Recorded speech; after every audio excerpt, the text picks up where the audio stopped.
Om Swastiastu. Jalan-jalan ke Tugu Pahlawan tak lupa memakai topi. Salam sapa kami ucapkan sebagai pembuka dari kelompok kami. Perkenalkan, kami dari kelompok 7. Kami akan mempresentasikan pajak penghasilan pasal 25. Nah, sebelum kami melanjutkan ke materi, langkah baiknya kami memperkenalkan kelompok kami. Kelompok 7 terdiri dari 3 orang anggota. Yang pertama, saya sendiri selaku moderator, Kadek Dewi Aristayani dengan NIM 211705128, dan anggota saya, Kadek Pastika Diana Arta dengan NIM 211705121, dan terakhir Nikoma Rizka Dianintari dengan NIM 217051222. Materi pertama yaitu pengertian pajak penghasilan pasal 25 akan dijelaskan oleh Kadek Diana. Kepada petugas dipersilakan.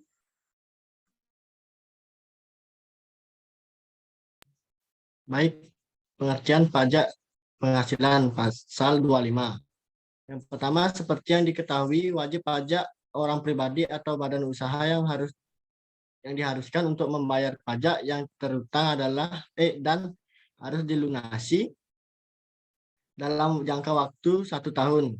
Namun dalam praktiknya mungkin terdapat kesulitan bagi wajib pajak dalam melunasi pembayarannya, sehingga pembayaran pajak secara angsuran akan lebih memudahkan.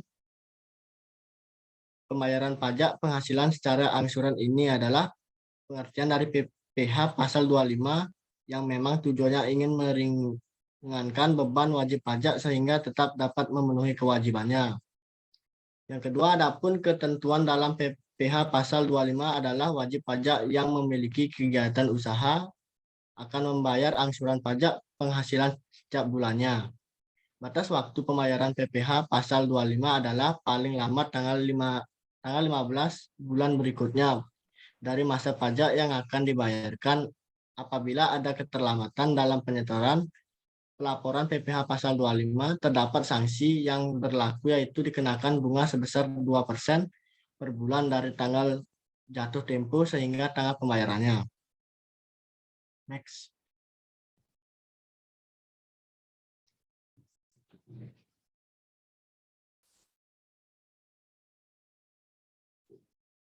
PPh pasal 25 UU nomor 36 tahun 2008 membahas tentang besarnya angsuran pajak yang dibayar sendiri oleh wajib pajak pada tahun berjalan.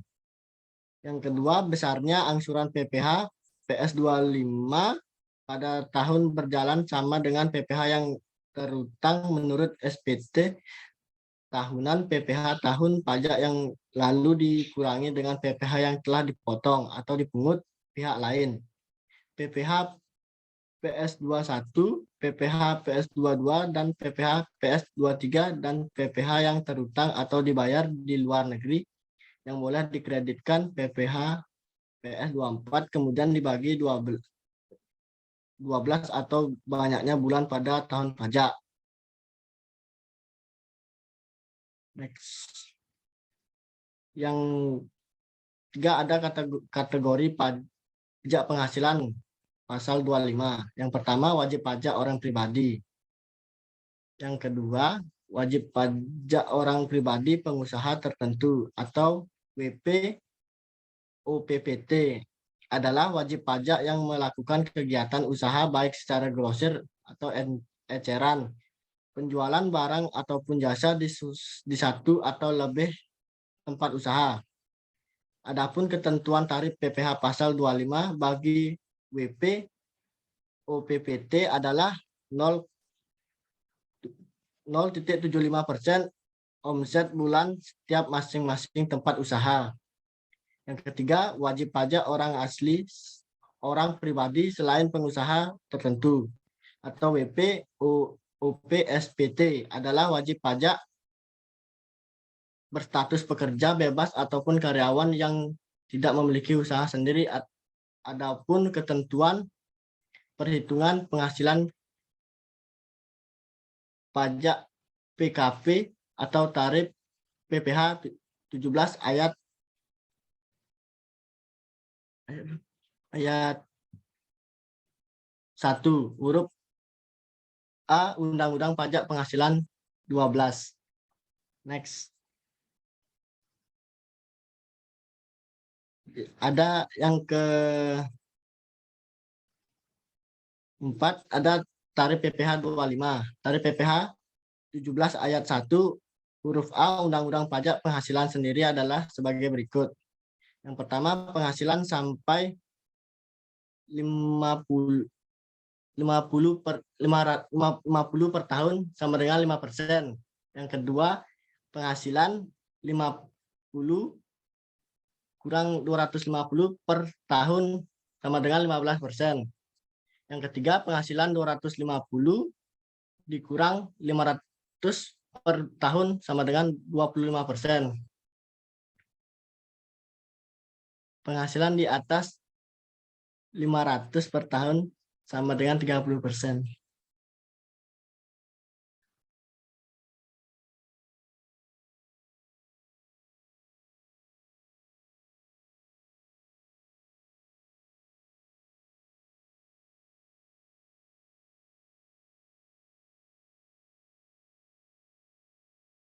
Baik, selanjutnya akan dibacakan oleh teman saya.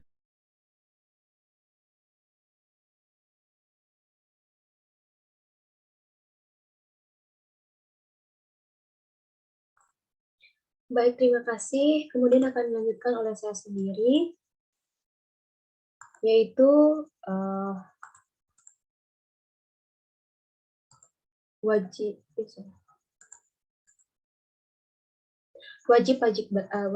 pajak badan. Nah, wajib pajak badan di sini merupakan suatu kewajiban pajak yang melakukan kegiatan usaha tetap dan memiliki kewajiban sebagai pembayar, pemotong, atau pemungut pajak. Nah, ketentuan tarif PPh pasal 25 bagi wajib pajak badan adalah PKP dikali 25% tarif PPh pasal 17 ayat 1 Undang-Undang Pajak Penghasilan. Kemudian di sini ada cara perhitungan pajak penghasilan pasal 25. Nah, PPh pasal 25 dituliskan dalam bentuk SPT tahunan dengan perhitungannya selama setahun sekali setelah data penghasilan sudah lengkap selama 1 tahun tersebut. Nah, biasanya juga perhitungannya dilakukan setelah laporan keuangan sudah memasuki masa tutup buku tahunan. Dalam ketentuannya, besar angsuran PPh pasal 25 dalam tahun pajak berikutnya setelah tahun pelaporan di SPT tahunan dihitung sebesar PPh pasal 25 yang tentang pajak tahun lalu yang dikurangi pajak penghasilan berikut ini. Nah,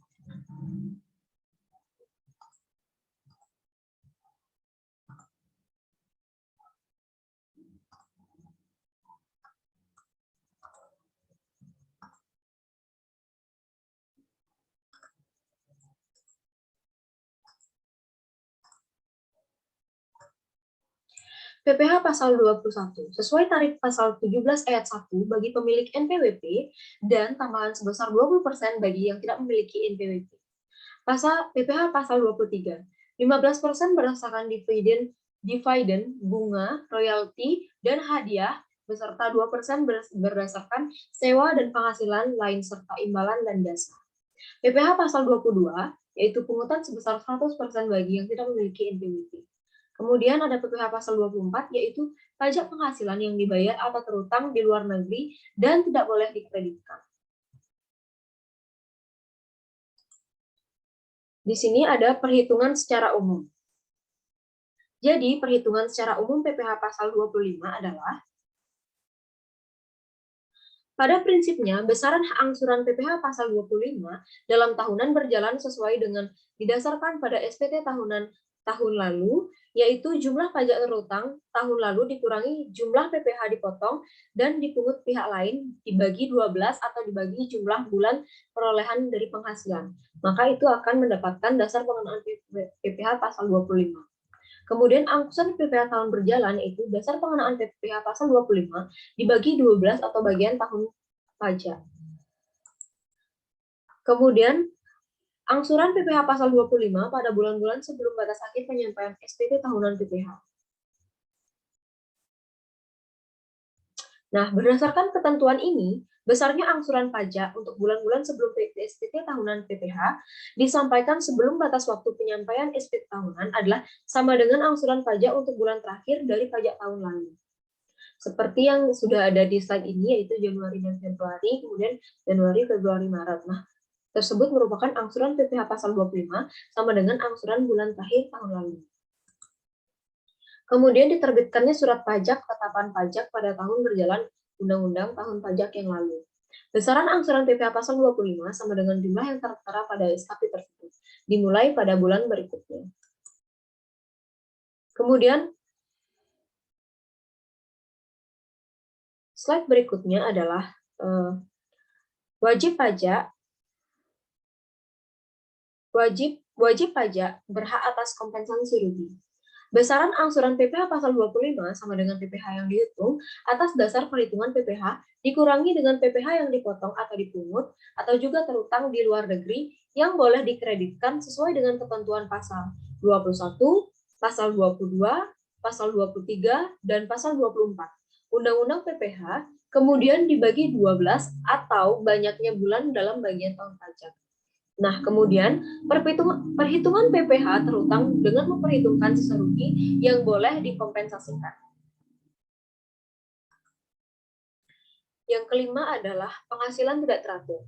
Nah, apabila terdapat penghasilan yang tidak teratur, maka dasar perhitungan angsuran adalah dari penghasilan yang sifatnya teratur saja. Baik, pada pada materi yang ke-6 ini akan dibawakan oleh Rizka. Pada Rizka dipersilakan. Baik, untuk materi selanjutnya itu perubahan keadaan wajib pajak. Dalam hal-hal tertentu, Direktur Jenderal Pajak diberikan wewenang untuk menyesuaikan perhitungan besarnya angsuran pajak yang harus dibayar sendiri oleh wajib pajak dalam tahun berjalan apabila terjadi perubahan keadaan usaha atau kegiatan wajib pajak. Perubahan keadaan usaha atau kegiatan wajib pajak dapat terjadi karena penurunan atau peningkatan usaha.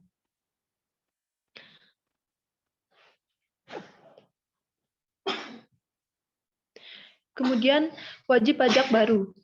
Wajib pajak baru adalah wajib pajak orang pribadi atau badan yang baru pertama kali memperoleh penghasilan dari usaha atau pekerjaan bebas pada tahun berjalan. Kemudian bagi wajib pajak baru tertentu belum melaporkan SPT tahunan sehingga perhitungan PPh pasal 25 ditentukan sendiri.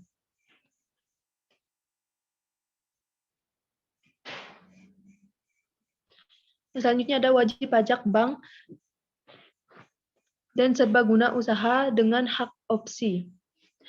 Besarnya angsuran PPh pasal 25 untuk wajib pajak bank dan sewa guna usaha dengan hak opsi adalah sebesar pajak penghasilan yang dihitung berdasarkan penerapan tarif umum atas laba rugi fiskal menurut laporan keuangan triwulan terakhir yang disetahunkan dikurangi pajak penghasilan pasal 25 yang dibayar atau terutang di luar negeri untuk tahun pajak yang lalu, dibagi 12. Kemudian, apabila wajib pajak bank atau sewa guna usaha dengan hak opsi adalah WP baru, maka besarnya PPh pasal 25 untuk triwulan pertama adalah jumlah pajak penghasilan yang terutang berdasarkan perkiraan perhitungan laba rugi triwulan pertama yang disetahunkan dibagi 12.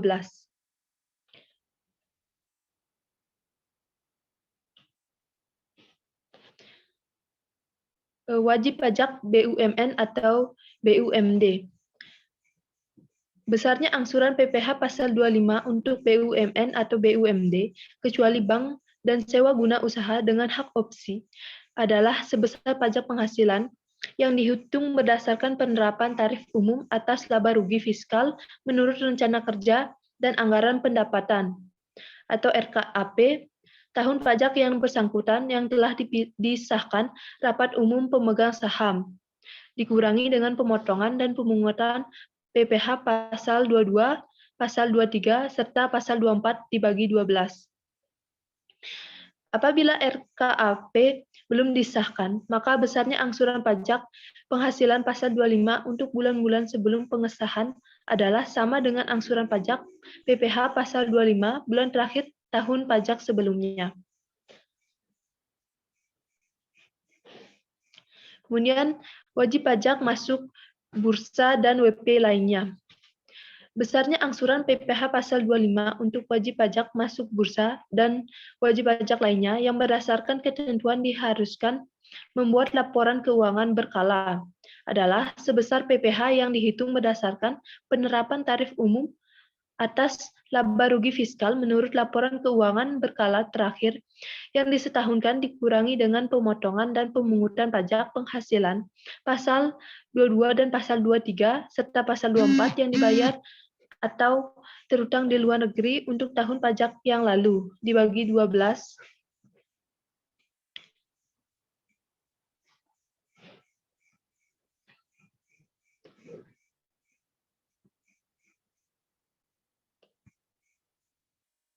Baik, terima kasih Rizka. Di sini kami dari kelompok 7 akan memberikan contoh kasus mengenai materi yang sudah tadi kami sampaikan. Nah, di sini adalah ada contoh perhitungan pajak penghasilan 25.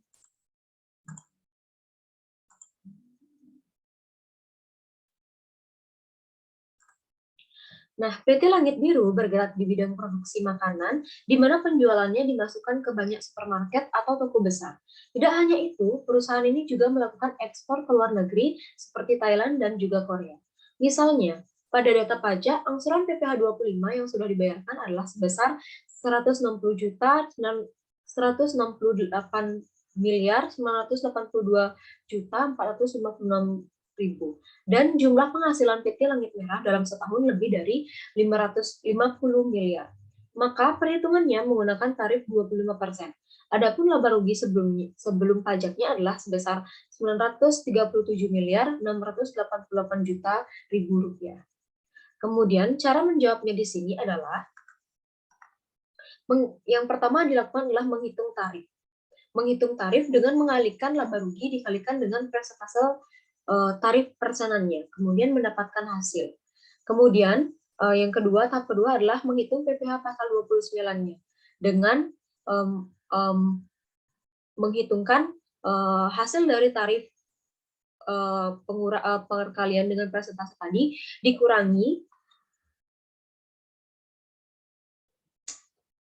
dikurangi dengan angsuran PPh 25 yang sudah dibayarkan, yaitu sebesar yang sudah tertera di slide. Kemudian angsuran PPh 25 didapatkan dari hasil pengurangan tersebut. Next, tahap selanjutnya itu perhitungan angsuran PPh pasal 25 yang didapatkan dari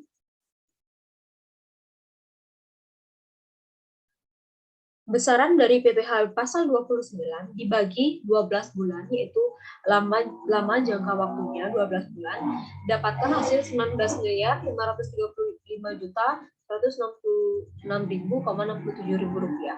Kemudian dibulatkan menjadi 19 miliar 535 juta rupiah.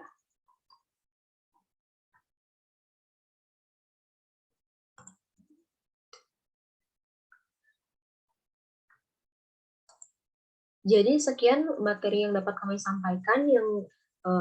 Yang selanjutnya adalah sesi tanya jawab yang akan dilakukan di WA Group.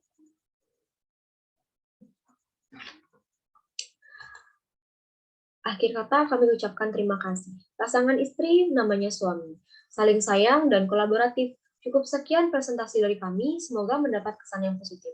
Akhir kata saya ucapkan terima kasih dan saya tutup dengan Parama Santi. Om Santi Santi Santi Om.